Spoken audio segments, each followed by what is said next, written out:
حضور علیہ الصلوۃ والسلام نے صحابہ اکرام کو فرمایا، او لوگو، تمام کے تمام انبیاء اکرام جتنے بھی دنیا کے اندر تشریف لائے، رب کائنات نے تمام نبیوں کو آزمایا، تمام نبیوں پہ آزمائش آئی، سب پہ تکلیفیں آئی، سب پہ مصیبتیں آئی۔ بعض نبیوں پر تو اللہ نے مصیبتوں کے پہاڑ توڑ دیے، اتنی سخت آزمائشیں آئی۔ فرمایا، او لوگو، ایک نبی کو سر کے اوپر آرا رکھ کے چیر کر دو ٹکڑے کر دیا گیا، بعض نبیوں کو لوہے کی کنگھیاں بنا کر ان لوہے کی کنگھیوں کے ذریعے گوشت نوچ لیا جاتا، اس انداز میں انہیں شہید کر دیا گیا۔ ہر نبی کو آزمایا گیا۔ فرمایا، جو آدمی ایمان کا سچا دعوے دار ہے، اور صحابی کو فرمایا، او اللہ والے، اگر تو میری محبت میں سچائی کا دعوے دار ہے پھر تیار ہو جا، مصیبتیں ایسے آئیں گی جیسے پانی بلندی سے نیچے آیا کرتا ہے۔ حضور علیہ الصلوۃ والسلام کی تشریف آوری سے تقریباً 80 سال پہلے کی بات ہے۔ سچا دین عیسائیت ہے اس وقت، عیسیٰ علیہ السلام کا دین اس وقت موجود ہے، لیکن عیسیٰ علیہ السلام کو اللہ نے آسمانوں پہ اٹھا لیا۔ جو ایمان والے لوگ تھے، عیسائیت والی زندگی گزار رہے تھے۔ اس زمانے کا ایک بادشاہ یمن کا بادشاہ تھا۔ پہلے تو یمن کے عقائد الگ تھے اور فارس کے عقائد الگ تھے۔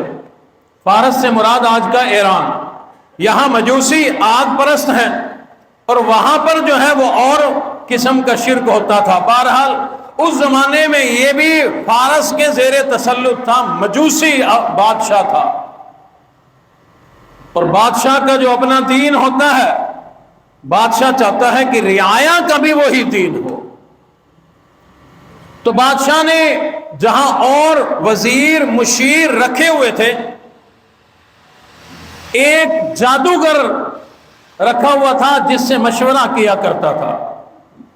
وہ جادوگر اپنے علم کے ذریعے کو باتیں بتاتا، مشورے دیتا، ایسے کرو ویسے کرو، بادشاہ اسی طرح سے احکامات جاری کر دیتا۔ جادوگر ہو گیا بوڑھا۔ بادشاہ کو کہا کہ بھائی میری تو ہے اب زندگی تھوڑی، میں جانے والا ہوں، کوئی ذہین بچہ مجھے دو جس کو میں تربیت دوں، علم سکھاؤں، تاکہ میرے مرنے کے بعد وہ تمہارے کام آئے۔ بادشاہ نے کہا بات تو ٹھیک ہے، ایسے ہی ہوگا۔ پوری رعایا میں سے ایک ذہین بچہ تلاش کیا اور اس کی شاگردی میں دے دیا۔ اسی علاقے کا تھا وہ، دن بھر اس کے پاس آتا، اس سے جادو کا علم سیکھتا، واپس چلا جاتا۔ اللہ کی شان، جس راستے سے آتا جاتا گزرتا تھا، وہاں ایک عیسائی راہب کا عبادت خانہ تھا، وہ اس میں عبادت کرتا تھا۔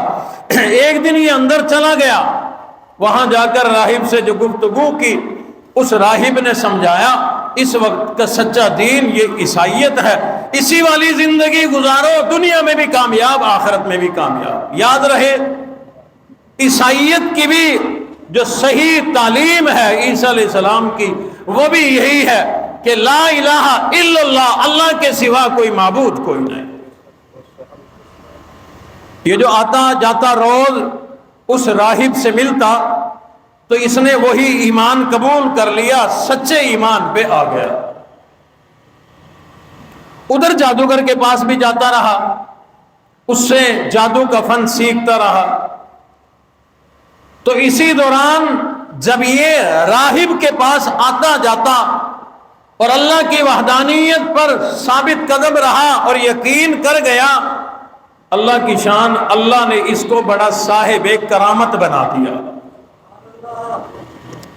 ایک بار ایسا ہوا کہ کسی راستے پر بہت بڑا اژدہا آیا بیٹھا تھا۔ اب راستہ بند ہے، گزرنے کی جگہ نہیں، لوگ پریشان۔ لوگوں نے آ کر اس لڑکے کو بتایا کہ تم کچھ سنا ہے کہ علم جانتے ہو، تم ہی کچھ کر سکتے ہو۔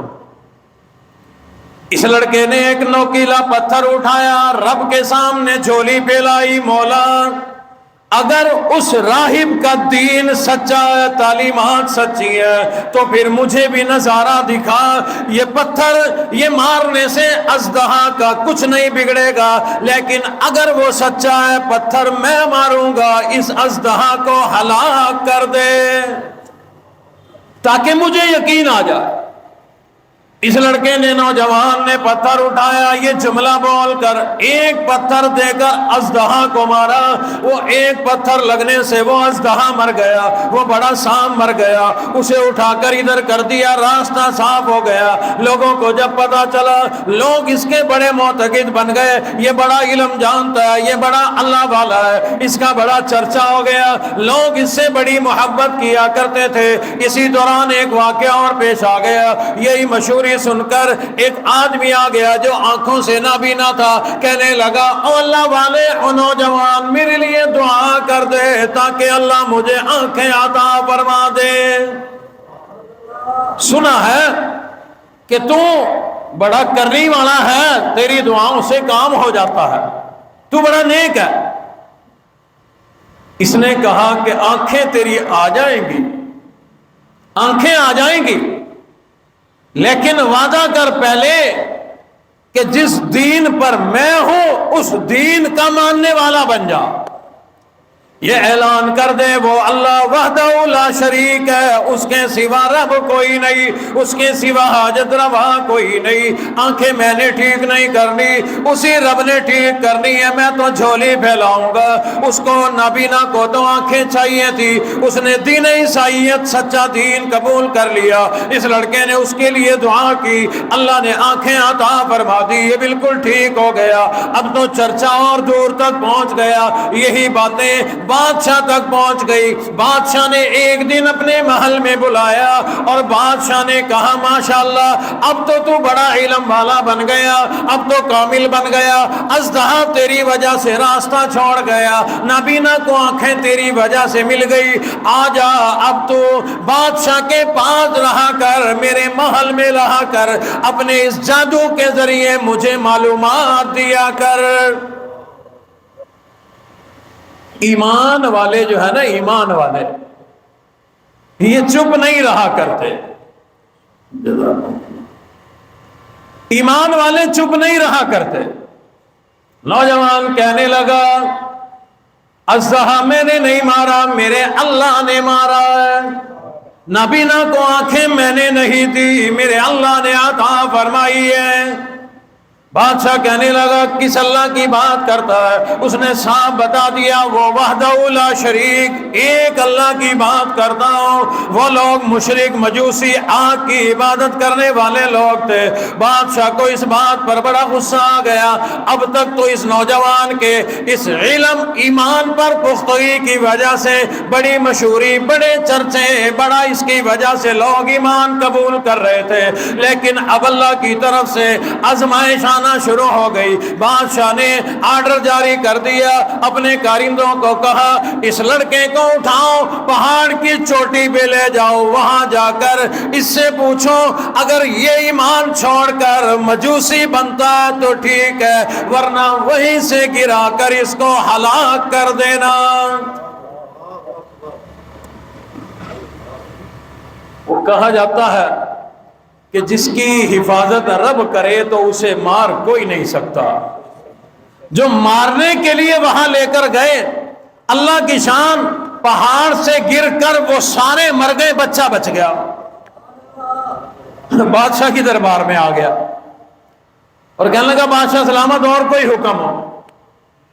بادشاہ کو اور غصہ آیا۔ بادشاہ نے کارندوں کو کہا، کشتی میں بٹھاؤ، این دریا تھا یا سمندر، اس کے درمیان میں لے جاؤ اور اس کو وہاں غرق کر دو۔ اللہ نے وہاں بھی حفاظت کی، سارے غرق ہو گئے، لڑکا بچ گیا۔ پھر دربار میں آ گیا، بادشاہ کوئی حکم ہو تو بتاؤ۔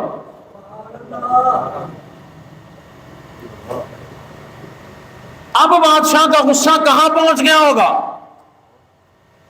اور بادشاہ جب غصہ ہو جائیں ککھ نہیں چھوڑتے پھر۔ اور مجھے لگتا ہے ہمارے بادشاہ بھی اس ٹائم بڑے غصے میں ہیں، چاہتے ہیں کہ حکومت کے ذریعے اب عوام کو نچوڑ کے رکھ دیں، غریب نہ بچے۔ جب غریب ہی نہیں ہوگا تو غربت کہاں سے آئے گی؟ پیچھے امیر امیر بچ جائیں گے۔ ان امیروں کو پتہ نہیں کہ اللہ کی لاٹھی بڑی بے آواز ہے، جب وہ لاٹھی چلے گی انشاءاللہ پھر غریب ہی رہیں گے، امیر سارے سنگوائے جائیں گے۔ کتنے امیروں کو اللہ نے فارغ نہیں کیا، وہ کروڑوں اربوں خربوں کی دولت یہی پڑی رہ گئی، سب یہاں پڑا رہ گیا، وہ سب ختم ہو گئے۔ بالآخر اس نے، بادشاہ نے غصے میں آ کر آخری حربہ یہ استعمال کیا کہ اس کو باندھ کر لے جا کر اوپر کہیں باندھا گیا اور نیچے اپنے کارندوں کو کہا کہ تیر چلاؤ اس پر، تیر مار مار کے اس کو ختم کر دو۔ انہوں نے تیر مار مار کے لہو لہان کر کے ختم کر دیا۔ اللہ فرماتے ہیں اگر ایمان تم نے قبول کر لیا ہے، ایمان والے بن گئے ہوں، تو اب یوں نہ سمجھو کہ صرف کلمہ پڑھو گے سیدھا جنت میں، بلکہ اللہ فرماتے ہیں آزمائش آئے گی، بھوک کا آزمائش بھی آ سکتی ہے، خوف کی آزمائش بھی آ سکتی ہے، مال کے نقصان کی بھی آ سکتی ہے، جان کے نقصان کی آزمائش بھی آ سکتی ہے، اولاد کے نقصان کی بھی آزمائش آ سکتی ہے، بالآخر تمہاری اپنی جان بھی اس ایمان کی وجہ سے جا سکتی ہے۔